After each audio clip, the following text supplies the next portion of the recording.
You love your anima's mask. There's a secret most men never hear, because if they did, they might never fall in love the same way again. Not with her. Not with anyone. You inherited a lie. Your father did, and his father before him. It isn't your fault, but it is your responsibility now. Because what if every woman you've ever desired wasn't actually real? Carl Jung didn't speak often, but when he did, he dropped psychic bombs. Every man carries within him the eternal image of woman. He wrote in Archetypes and the Collective Unconscious. That image isn't her body, not her personality. It's your soul's projection, your anima, splashed onto a stranger's skin. When you're unconscious of her, she owns you. She seduces, she deceives, not because she's evil, but because she's trying to wake you up. And if you don't, you'll keep chasing women who feel like home, even when home was hell. This isn't about hating women. It's about seeing them clearly for the first time. But to do that, you'll have to meet the woman inside you. And she does not come quietly.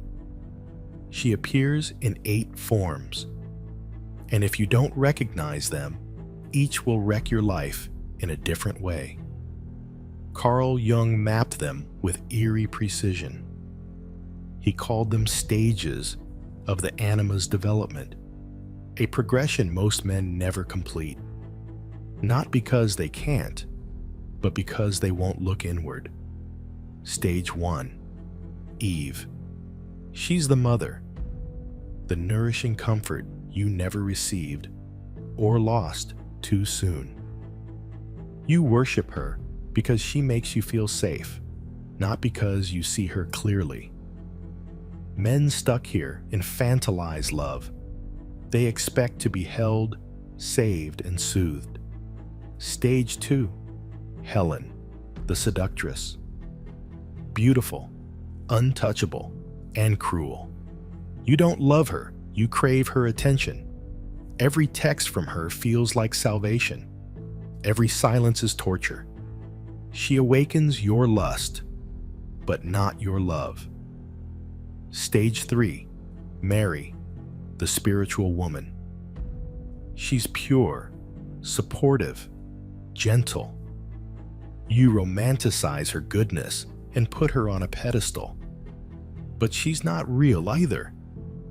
She's your inner virtue, disowned and projected. Stage 4. Sophia, the wise guide. She's not just a lover. She's a mirror, a soul companion. You don't need her, but you choose her. She's not fantasy. She's reflection, but to reach Sophia, you must die. Psychically, egoically, painfully, because until then, you will be led by shadows. And the most dangerous shadow of all?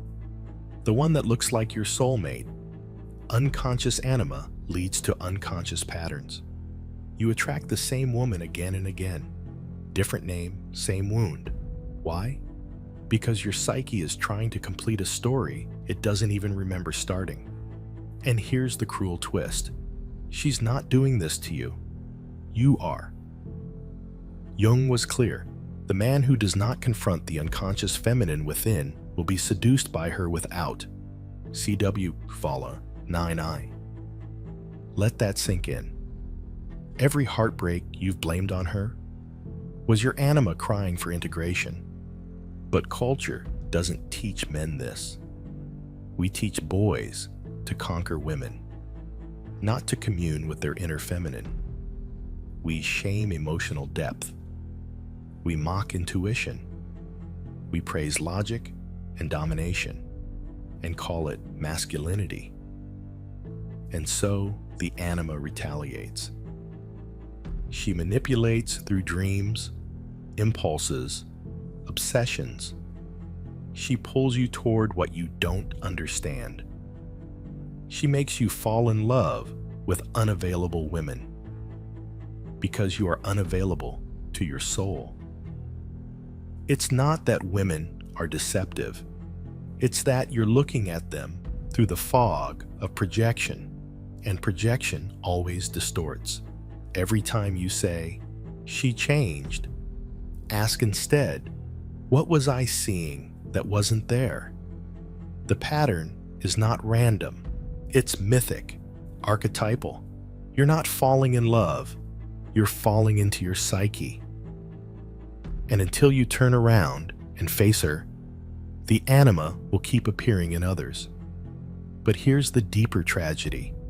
While you chase her ghost outside, the real woman stands ignored beside you, aching to be seen.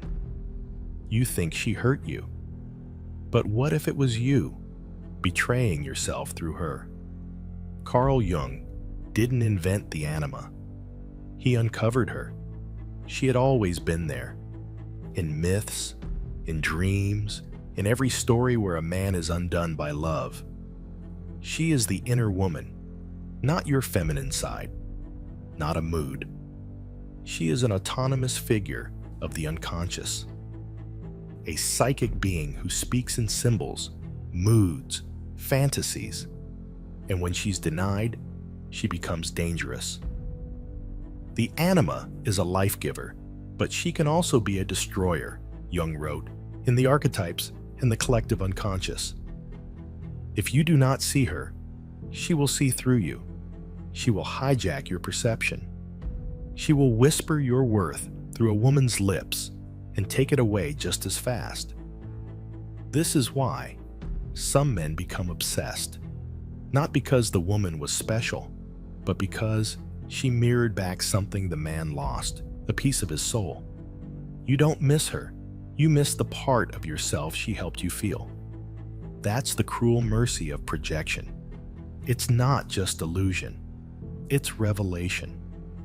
It shows you what's missing. And then, if you're honest, it dares you to go find it within. But few men are taught this.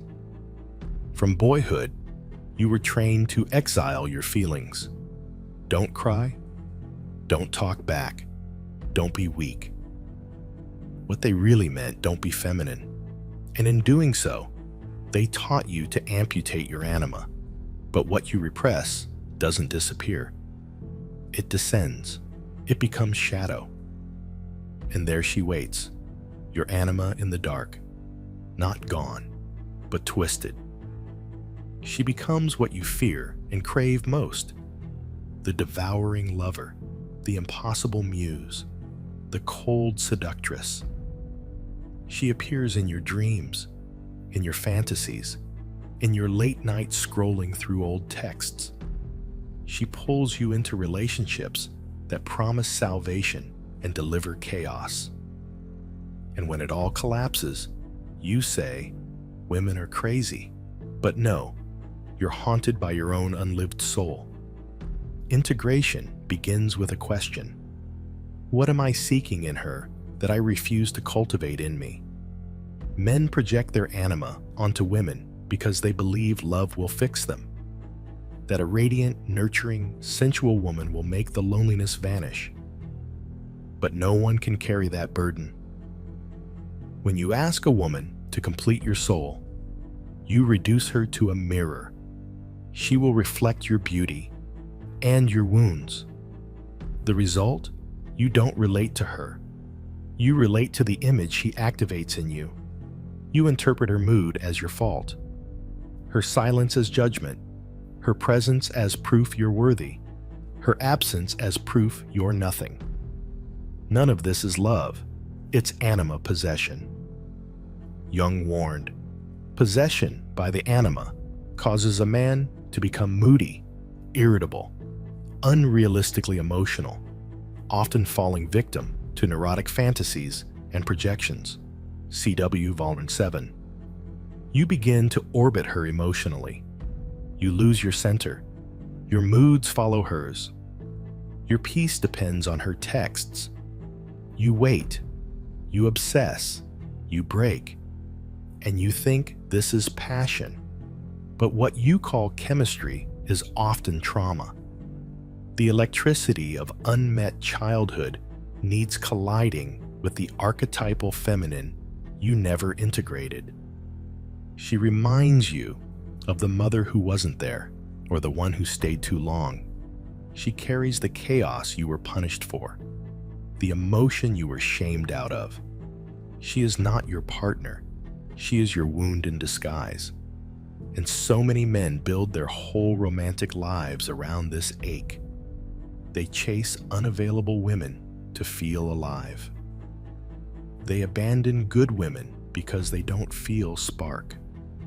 They confuse inner emptiness with outer boredom because they're still waiting for the anima to appear outside and make them whole. But she never will. Not in that way. Because the anima is not here to give you love. She's here to awaken your capacity to become love. And that only happens through confrontation. You must meet her in dreams, in solitude, in journaling, in shadow work. You must invite her voice to speak inside you, rather than project it onto every woman you meet.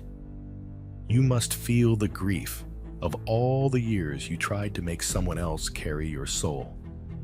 Only then does the anima transform. From seductress to guide, from tormentor to teacher. Then, and only then, do your eyes open. You begin to see women as they are, not as characters in your unlived script. You stop needing them to mother you, save you, admire you.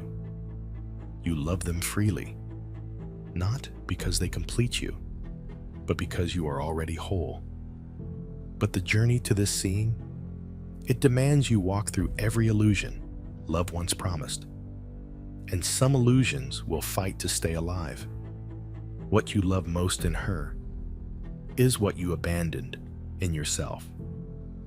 That's the anima's most painful lesson. She doesn't just show you who you desire. She shows you who you betrayed. She holds a mirror to the pieces of your psyche you disowned in order to become a man. Sensitivity, receptivity, intuition, creativity, eros. You didn't kill them. You just buried them under performance, approval, and silence. And now you crave women who radiate those very traits. Not because they're rare, but because they're yours, lost. Jung wrote, "The anima is the archetype of life itself." CW Vol. 9I. Without her, you are a corpse with ambition. A man with plans, but no poetry. With drive, but no direction. So you search, in apps, in bars, in good vibes, and deep connections that disappear in 3 weeks. But the ache never leaves, because it's not about her. It's about you. And the deeper you avoid her, the darker she becomes. The repressed anima doesn't go quietly. She mutates into emotional sabotage. She turns your inner world against you. You feel waves of irrational sadness, guilt, longing. You blame it on women. But it's your inner feminine demanding to be seen. And if you don't answer her, you stay in loops. Loop 1. Obsession. You meet a woman who activates your anima. She feels like destiny. You call it a soul tie, but it's trauma reenactment. You cling, obsess, overthink. You confuse her unpredictability with depth. You don't love her, you worship the mirror. Loop 2. Collapse. She pulls away. You panic. You beg, perform, suppress. You become emotionally enslaved, mistaking codependence for connection. You feel humiliated, then angry, then numb. Loop 3. Shame. You tell yourself, never again. You swear off women. You harden. You overcorrect into hypermasculinity. But underneath, the anima festers, ignored, unloved, volatile. Loop 4. Repeat. Another woman, another mirror, another fall. This isn't love, it's possession, not by her, but by the shadow. The shadow of your anima is a powerful trickster. She doesn't want healing, she wants control. She keeps you hooked on fantasy, addicted to intensity, allergic to peace. She'll make calm feel boring and chaos feel alive. And the world rewards this. Music, movies, porn, all feeding the anima distortion. The manic pixie dream girl, the icy dominatrix, the broken beauty, none of them real. All of them projections of what men secretly seek and secretly fear. What do? You stop running. You sit in the silence. You listen to her, because the anima doesn't heal through women. She heals through inner relationship, through soul making, through practices that make you whole, not just attractive. This means journaling your fantasies, not to shame them, but to decode them. What are they revealing about what you lack? It means noticing your emotional triggers in relationship. When she pulls away, why does it feel like death? When she approves, why do you feel like a god? It means honoring your own beauty, not aesthetic, but soulful. How do you express your inner life, your grief, your creativity, your longing? These are the anima's languages. And yes, this means grieving. Grieving the years you spent chasing reflections, the women you used as bandages, the boys' clubs that told you to suppress instead of integrate, the parts of you that never got to speak. Grief is the doorway. It humbles the ego and opens the heart.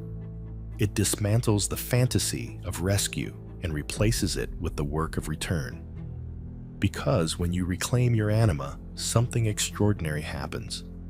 You stop needing women to mother your pain, fix your moods, or hold your worth. And this changes everything. You become magnetic, not because you're alpha, but because you're whole. You radiate stillness, presence, warmth. Women feel safe, not because you're performing safety, but because you are no longer projecting chaos. And women change too. Because here's the truth, no one says.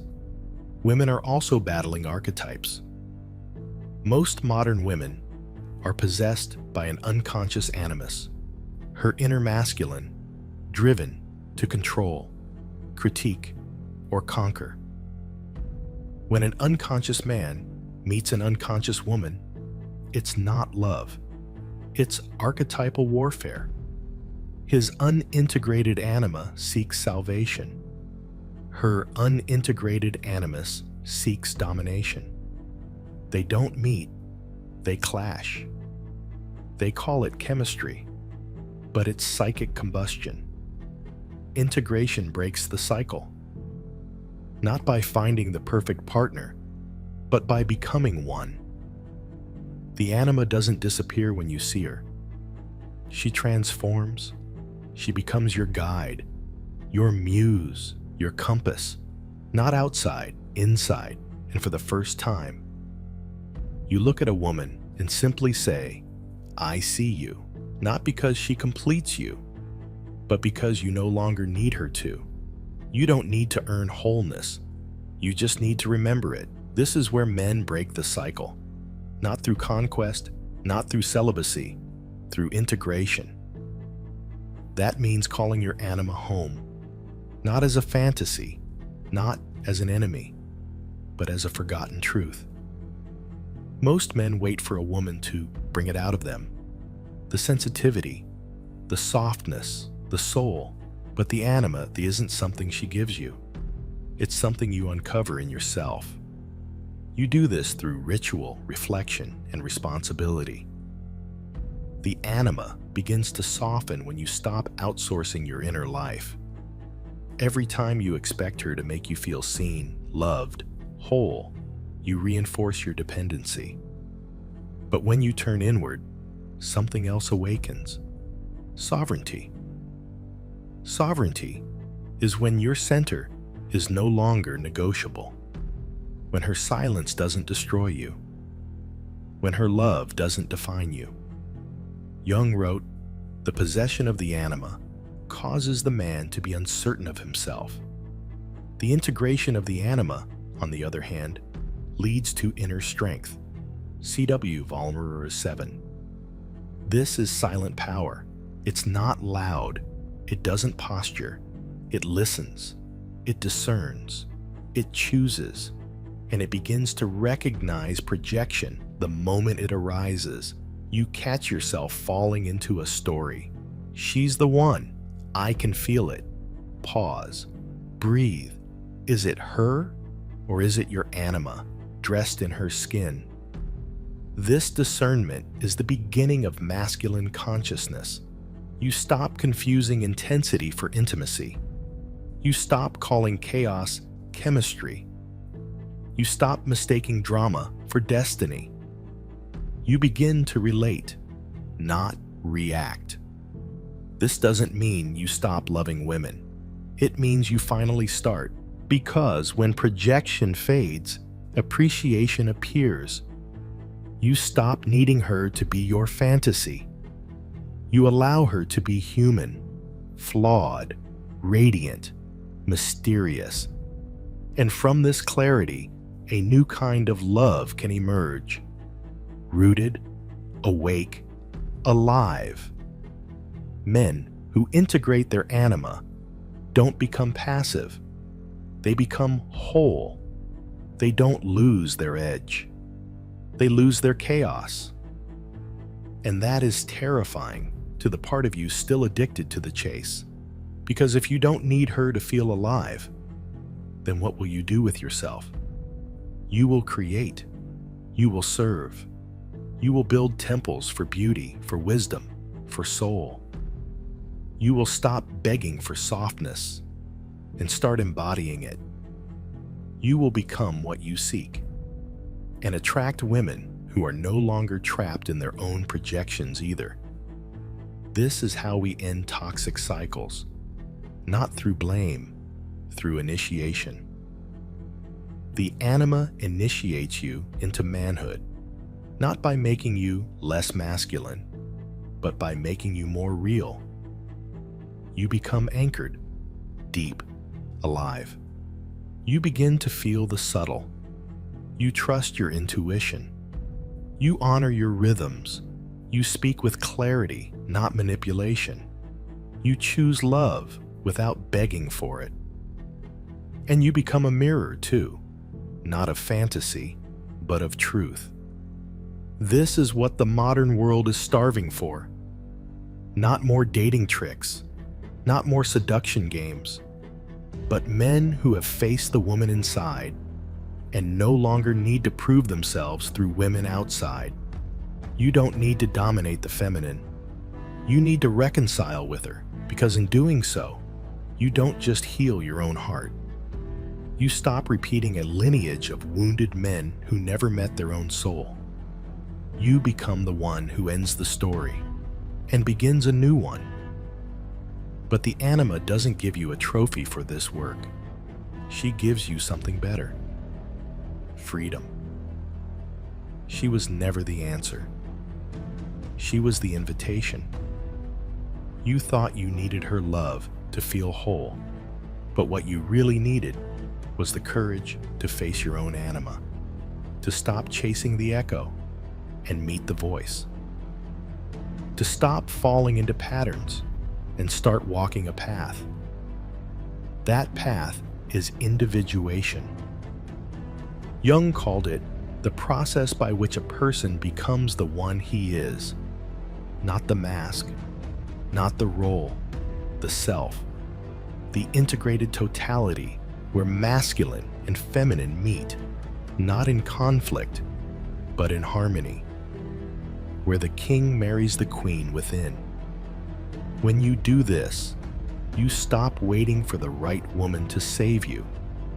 You become the right man to meet her. Not a savior, not a seducer, a sovereign.